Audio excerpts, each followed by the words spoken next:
안녕하세요. 보험 관련 궁금증을 똑소리 나게 해결하는 똑소리보험의 한쌤입니다. 제가 사회초년생 분들이랑 요즘 온라인으로 많이 상담을 하는데 이런 질문을 많이 하세요. 독감 예방주사 실비되나요? 자궁암 예방주사 실비되나요? 실비는 몇 개까지 준비하면 될까요? 실비만 있으면 다른 보험은 필요 없다던데요. 이런 질문을 하는 분들의 특징은 본인이 어떤 보험을 가입하고 있는지 잘 모르세요. 그리고 보험에 전혀 관심이 없던 분들입니다. 오늘 영상은 보험을 더 가입하시라는 영상이 아닙니다. 사회초년생들이 보험을 관리 가능한 구조로 만드는 기준, 이거 하나만 정확하게 짚어드리려고 합니다. 자, 어렵지 않습니다. 먼저 실손보험부터 정리해 보겠습니다. 실비는 아프면 무조건 돈 나오는 보험이 아닙니다. 정확히 말하면 내가 실제로 낸 병원비 중에서 약관에서 인정한 항목만 일부 돌려주는 보험입니다. 사회초년생에게 실비가 기본인 건 맞습니다. 병원 가는 순간 현금이 바로 빠져나가기 때문입니다. 하지만 여기서 가장 많이 착각하는 부분이 있습니다. 실비는 세대마다, 가입 시기마다 조건이 완전히 다릅니다. 내가 가진 실비가 언제 가입한 상품인지, 자기부담금으로 얼마를 내는 구조인지부터 파악해야 합니다. 이걸 모르면 실비를 들고 있어도 막연한 기대만 커질 수밖에 없습니다. 그럼 실비를 여러 개 들면 유리하냐는 질문은 어떨까요? 우선 실손은 구조적으로 여러 군데에 가입할 수 있는 상품이 아닙니다. 가끔 단체 실비, 개인 실비를 중복으로 가입된 경우도 있는데요. 실비는 실제 손해 기준으로 지급하는 보험입니다. 병원비가 100만 원이면 보험사가 몇 개 등 총 100만 원만 지급됩니다. 그래서 실비는 많이 가입하는 보험이 아니라 하나를 제대로 유지하는 게 관건인 보험입니다. 중복 가입해도 중복으로 보장되는 보험은 진단비 보험, 수술비 보험 등 정액보험이 있습니다.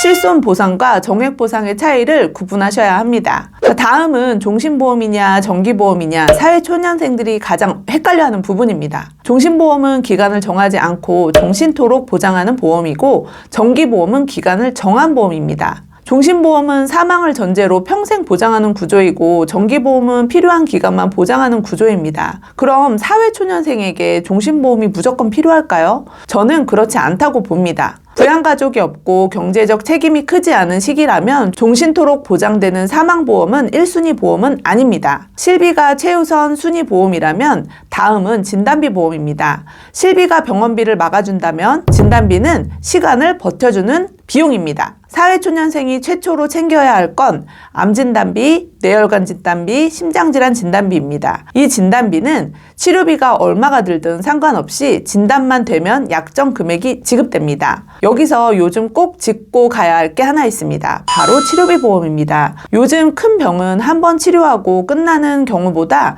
장기적으로 치료와 관리로 이어지는 경우가 많습니다. 진단금이 처음 버티는 돈이라면 치료비 보험은 치료가 이어질 때마다 계속 지급되는 구조의 보험입니다. 사회초년생은 보통 자산이 많지 않고 소득이 월급 하나에 의존하는 경우가 많습니다.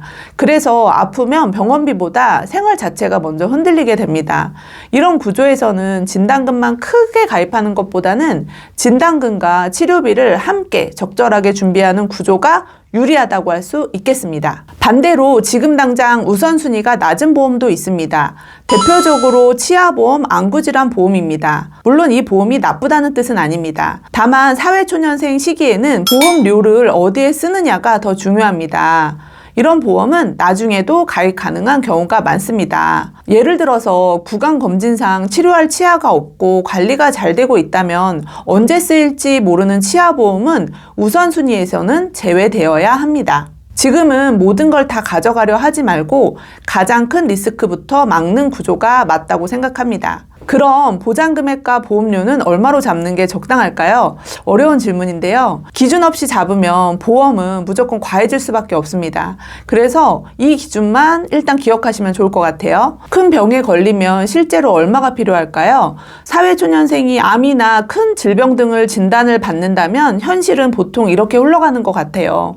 치료를 시작하고 병원을 다니느라 출근이 불규칙해집니다.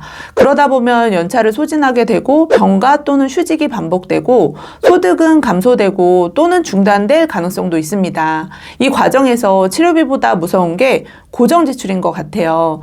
월세, 관리비, 통신비, 식비, 교통비 등은 내가 아파서 일을 쉬어도 나가는 비용입니다. 그래서 내가 만약 큰 질환으로 소득이 없을 경우를 1년 혹은 2년 등 본인이 생각하는 기준으로 잡아서 그 기간을 버틸 정도의 정액보험을 준비하시는 게 좋다고 생각합니다. 한 달 납부하는 보험료도 사실 딱 정해진 금액은 없지만 내 급여의 4에서 6% 정도로 준비한다면 생활에 큰 부담 없이 장기 유지 가능한 구간이 아닐까 싶습니다.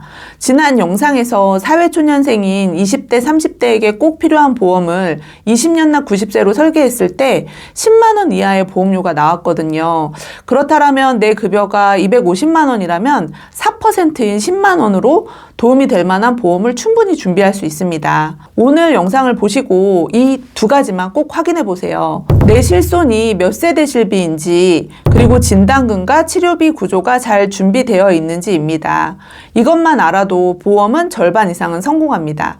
사회초년생 보험은 완성형 세팅이 아닙니다. 실비로 병원비 바닥을 만들고 정기보험으로 기간을 정하고 진단금과 치료비로 시간을 버티는 구조, 이 정도면 충분하다고 생각합니다. 보험은 많이 들수록 좋은 게 아니라 내가 가입한 보험을 설명할 수 있고 혜택을 잘 알았을 때 비로소 제 역할을 합니다. 다음 영상에서도 현실적인 보험 기준으로 계속 도움되는 영상을 만들도록 하겠습니다.